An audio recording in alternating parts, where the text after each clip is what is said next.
안녕하세요. 당귀다TV 채널 구독자 여러분. 당신 귀에 넣어드릴 오늘 소식은 IMF의 파격적인 연금 개혁 권고안입니다. 자, 여러분, 한번 상상해 보세요. 65세에 은퇴를 했는데 국민연금은 68세가 돼서야 나온대요. 그럼 그 사이 3년은요? 소득이 아예 없는 거죠. 이른바 소득 크레바스라고 하는데 이걸 어떻게 버티라는 걸까요? 정말 생각만 해도 좀 아찔하지 않으세요? 그런데 바로 이 시나리오를 국제통화기금 IMF가 대한민국에 공식적으로 권고해서 지금 사회가 아주 발칵 뒤집혔습니다. 아니 도대체 왜 이런 충격적인 제안을 한 걸까요? 자, 지금부터 그 내용을 하나하나 꼼꼼하게 파헤쳐 보겠습니다. 사실 IMF 같은 국제기구가 특정 나라의 정년, 그러니까 은퇴 나이를 콕 집어서 이렇게 바꾸세요 하고 말하는 건 정말 드문 일이거든요. 그 말은 즉, 지금 한국의 상황을 아주 심각한 위기 단계로 보고 있다는 명백한 신호라고 할 수 있겠죠. IMF가 내놓은 권고안의 핵심, 바로 이 네 가지입니다. 첫째, 법정 정년을 65세로 올리고, 둘째, 국민연금은 68세부터 받도록 늦춰라. 근데 여기서 끝이 아니에요. 셋째, 나이만 먹으면 월급이 오르는 연공서열 임금 체계를 뜯어고치고, 넷째, 노동시장의 유연성을 높여라 이겁니다.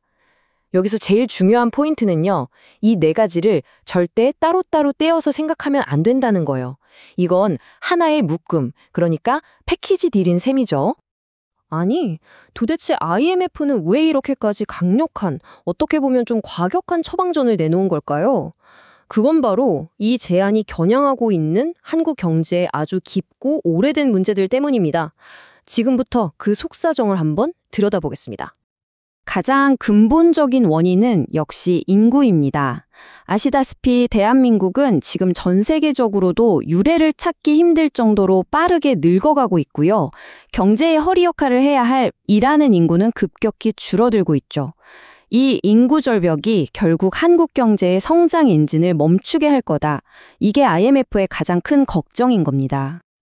그리고 또 하나의 큰 산이 있습니다. 바로 한국 특유의 연공서열 중심 임금 구조죠. 실력이나 성과보다는 짬밥이, 그러니까 얼마나 오래 다녔는지가 임금을 결정하는 이 시스템 때문에 정년 연장이 번번이 가로막힙니다. 왜냐하면 기업 입장에서는 나이가 많다는 이유만으로 계속 월급이 오르는 직원을 오래 데리고 있기가 엄청난 부담이거든요. 문제가 이게 다가 아닙니다. IMF는 한 번 뽑으면 해고가 너무 어려운 경직된 노동시장, 또 정규직과 비정규직의 거대한 격차 같은 한국 경제의 오랜 고질병들도 콕 집어서 지적했습니다. 이런 문제들이 막 서로 얽히고 설켜서 경제 전체의 활력을 뚝뚝 떨어뜨리고 있다는 진단이죠. 그래서 IMF의 주장은 아주 명확합니다. 이 모든 개혁은 반드시 한꺼번에 가야 한다는 거예요. 마치 다리가 세 개인 의자처럼요. 어느 한 다리라도 짧거나 부러지면 어떻게 되겠어요? 의자 자체가 그냥 넘어져 버리겠죠. 왜 이 세 가지가 한 몸처럼 움직여야 하는지 그 논리를 한번 따라가 보시죠. 자, 바로 이 슬라이드가 그 핵심을 딱 보여줍니다. 이게 정말 흥미로운데요. 첫 번째 다리, 정년을 65세로 늘려서 경험 많은 노동력을 더 오래 쓰고요. 두 번째 다리, 연금 받는 나이를 68세로 늦춰서 국민연금 기금이 고갈되는 시한폭탄을 막습니다. 그리고 가장 중요한 세 번째 다리, 임금 체계를 성과 중심으로 싹 바꿔서 기업들이 나이 든 인력을 부담 없이 고용할 수 있게 만드는 겁니다. IMF는 이 셋 중에 하나라도 빠지면 개혁은 실패하고 부작용만 커질 거라고 아주 강하게 경고하고 있어요. 물론 이렇게 아프고 힘든 수술을 감수하자는 데는 그만한 이유가 있겠죠? IMF와 OECD는 이 대수술이 성공하기만 한다면 한국 경제가 얻게 될 보상이 어마어마하다고 말합니다. 과연 그 장밋빛 미래는 어떤 모습일지 숫자로 직접 한번 확인해 보시죠. 자, 이 그래프가 그 결과를 아주 극명하게 보여줍니다. 만약 이 개혁이 성공적으로 안착한다면요, 2070년에 우리나라의 GDP, 그러니까 경제 규모가 현재 전망치보다 무려 12%나 더 커진다고 합니다. 와, 이건 정말 어마어마한 숫자입니다. 단순히 경제 규모만 커지는 게 아닙니다. 2035년까지 연금 개혁이 잘 이루어진다면 우리나라 전체 일자리가 지금보다 14%나 늘어날 거라고 예측돼요.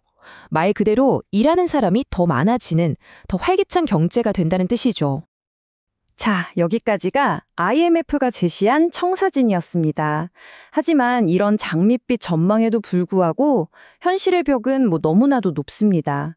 지금부터는 이 제안이 마주한 차가운 현실, 그리고 우리 시민들의 아주 날선 반응을 한번 살펴보겠습니다. 국민연금 그냥 죽으면 장례비로 줘라. 이 한마디에 정말 모든 분노와 허탈함이 다 담겨 있는 것 같아요. 한 인터넷 커뮤니티에 올라온 댓글인데요. 지금 당장 60세 정년 채우는 것도 힘들어 죽겠는데 일은 더 오래 하고 연금은 더 늦게 받으라는 말이 얼마나 공허하게 들리는지 그 좌절과 냉소가 그대로 느껴지죠. 그리고 사람들이 가장 크게 불안해하는 건 바로 제로섬 게임에 대한 공포입니다. 결국 한정된 일자리를 두고 우리 부모 세대와 자식 세대가 싸워야 하는 거 아니냐는 거죠.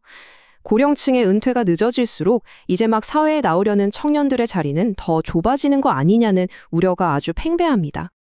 그리고 이런 불안감이 그냥 막연한 걱정이 아니라는 걸 이 데이터가 보여줍니다. 한번 보시죠. 실제로 지난 2016년에 정년이 60세로 연장된 후의 결과인데요. 50대 후반의 일자리는 8만 개가 늘었지만 사회에 첫 발을 내딛는 20대 청년 일자리는 오히려 11만 개나 사라졌습니다. 이 숫자가 바로 지금의 불안이 어디에서 오는지 아주 명확하게 보여주고 있는 거죠. 결국 핵심은 이겁니다. 대한민국의 미래, 우리 경제가 앞으로도 계속 성장하려면 지금 세대가 이 고통을 나눠줘야 하는가? 바로 이 거대한 딜레마 앞에 우리가 서 있는 겁니다. 정말 정답이 없는 너무나도 어려운 문제죠. 미래를 위해서 이건 불가피한 개혁이다라는 주장, 그리고 현재를 살아가는 우리에겐 너무나 가혹한 희생이다라는 반론. 이 지속 가능한 미래와 우리가 감당해야 할 현재의 고통 사이에서 여러분의 생각은 어느 쪽에 더 가까우신가요? 당신 귀에 지식을 쏙쏙 넣어드립니다. 당기다 TV 채널. 오늘 내용이 유익하셨다면 구독과 좋아요 부탁드립니다.